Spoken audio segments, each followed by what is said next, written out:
If you ask any of my team, you will never hear any of my team say we're busy. We're at XL London, we expect to be busy.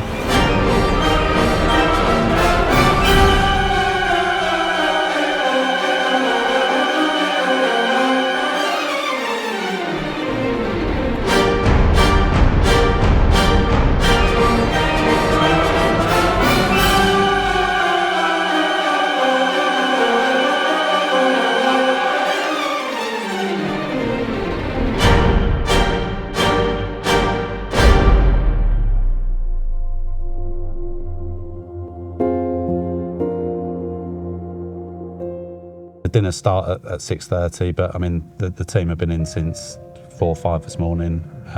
Some of them will be here, probably not those guys, but there'll be people finishing up around 10 o'clock. So yeah, when we have our briefing, Sam will explain to us what senior chef is going to be running which area, and then all the casual chefs working with us. So then we'll divide the teams up, take us to each area, then bring our hot boxes and everything over. We'll do a spec plate before service starts. So same as the starters and desserts, each chef will have an allocated movement, whether that's putting venison on the plate, potato on the plate or something. And then we'll show it, keep it rolling, and then everyone will do the same movement over and over and over again until every plate's been served and every customer's had a plate. Every little unit has to be in place, like, you know, I mean, the cold section, the pastry section, the hot section, it all has to, like, all mingle together at the same thing, like, you know. Each chef then has a job. Their job's to, you know, whether it's putting quinoa on the plate, putting cauliflower on the plate, everyone has one movement, everyone keeps it consistent, and that way every plate looks exactly the same as to what we sold to the client. No pickled cauliflower on it, okay? And then give it straight to me.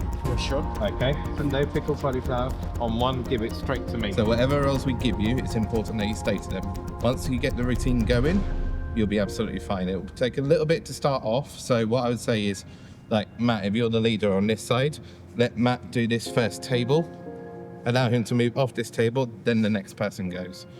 It will allow that rhythm to get into place. It's going to be a little bit boring at the start, but that's how this system works, and it works well. The food will be hot in the hot boxes. Everything will be ready. There'll be specs for each of the areas for the chefs to follow. We'll go up, food will come out, sort of get it all ready. We'll do one in front of everybody to brief them. We'll brief the front of house team as well, allergens, etc.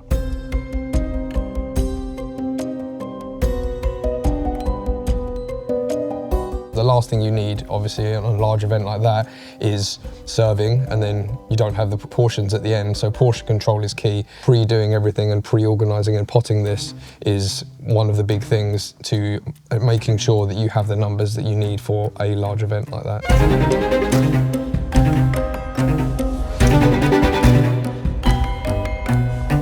Consistency for me is very important, because when I did tasting, I already make my promise, okay, I delivered the job. I don't want to break my promise. When you're working under these circumstances, you have to balance the heating of the food with giving yourself enough time to get to your area, to get your team last minute briefed on the actual sections they're working on, double checking your starters are there, double checking your desserts are there, making sure everything's all coming together for your little space. We have a lot of last-minute orders and some unexpected issues. It makes this work more interesting. Smaller version, yeah. We had 4 pieces during the tasting. They wanted to make it smaller. So. Yeah, definitely. I don't know whether you've got a little bit more puree, you can just put that just a little bit there and just yeah, because on the picture we had just one dot. I would reduce that there, maybe a little bit smaller, and that one there, the same kind of size, mirror it. Yeah. That's going to be dressed anyway and crest, yeah? Yes. Yes, fine. In this situation, it shows how good team we are, because we have to cooperate all together. The team here are really good in trying to do team bonding, meeting people, because obviously everyone's in different departments. You don't see each other all the time. But when I think on days like that, you do see each other and it's a great time, like, you know? Passion. That's the only argument I can have for anyone that does a job like this. And it's also the people around you. Hopefully you've seen here, we're very family-driven run kitchen. We talk to each other, we work together very well. Everyone has a place.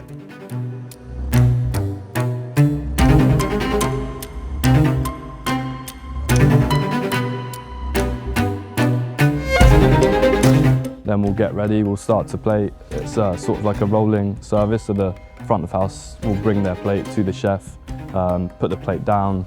Chef will do, so one person will do their move, the next will do theirs, and then maybe 4 or 5 moves down the end.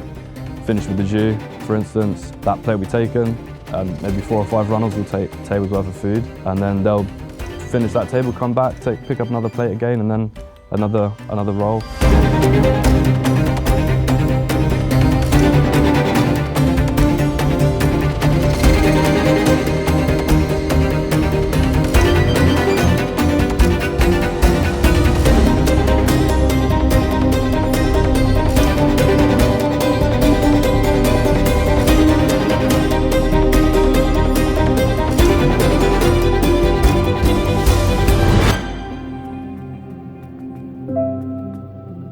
It's more making sure they're supported, making sure they've got the right equipment, they're working with the right people. We've sourced the right sort of back of house areas for them to work in. They understand the delivery, they've got a clear vision of how we're going to get from A to B together. Whatever they've got to deal with, we do it as a group. And we just regularly touch in, it's just little touch in moments, you know. And it went like clockwork, to be fair. Enjoy it. Let's make sure it's a success. When everybody leaves here tonight, they go, Excel London has done a very good job, which we will do tonight. Chefs are not just making food, they create memories. So here at the Excel, almost anything is possible. As I say, we have a really huge blank canvas. Yeah, again, it goes back to why Excel won Best Expedition Centre of 2024 in the world.